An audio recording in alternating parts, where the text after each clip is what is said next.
Yo mga idol, kamusta? Sports Talk PH nga pala.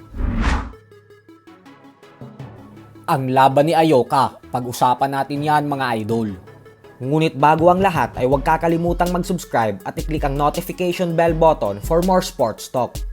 So para nga po sa mga hindi nakakaalam ay ang Japanese legend former 4 Division Champion Kazuto Ayoka, ang huling world-class fighter na lumaban sa taong 2025 dahil sumampa ito sa ibabaw ng lona sa New Year's Eve nitong December 31 lamang, kung saan hinarap niya ang dayong Venezuela knockout artist na si Michael Ordosgoiti. Madaming fans po ang nag-abang sa laban na ito dahil ito ang kauna-unahang paglaban ni Ayoka sa 118-pound bantamweight division.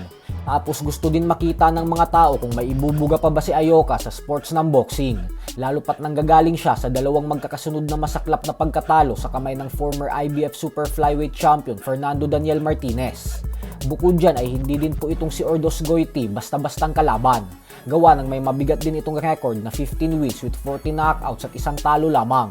Pero tila pinagpag nga lamang po ni Ayoka ang lakas ni Ordosgoiti dahil pinataob ito ni Ayoka ng ilang beses at tuluyan niya itong tinalo via 4th round knockout. Dahil sa panalong ito ni Ayoka ay umabante na ang kanyang record ngayon sa 32 wins with 70 knockouts at 4 na talo.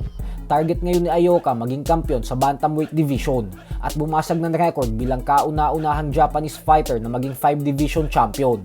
At ang mga gustong sunod na mga kasagupa ni Ayoka ay walang iba kundi ang current WBC Bantamweight Champion Takuma Inoue at ang WBA Bantamweight Champion Seiya Tsutsumi. Ayon naman sa mga fans ay mahihirapan daw si Ayoka sa aggressive fighting style na meron si Tsutsumi.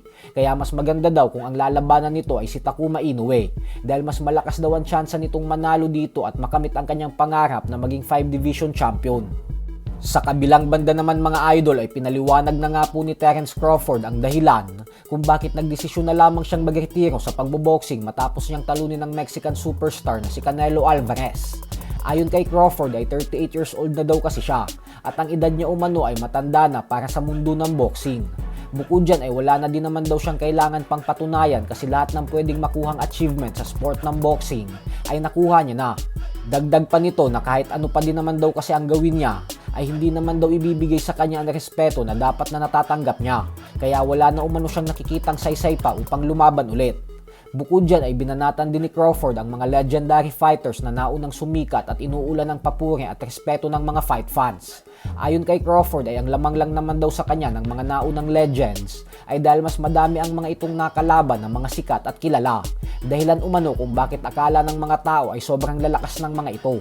Pero kung nagkataon lang daw na nakasabayan niya ang mga ito, ay tatalunin niya din umano ang mga ito at dodominahin kagaya sa ginawa niya sa henerasyon niya ngayon. So hanggang dito na lang po muna tayo mga idol. Sports Talk PH, kakaiba ang laban ng mga Pinoy. Lakas at dedikasyon ng aros na tinuon. Kamaong nagbabaga, ang sayo ay babaon. Mga Pinoy na ating pambahan.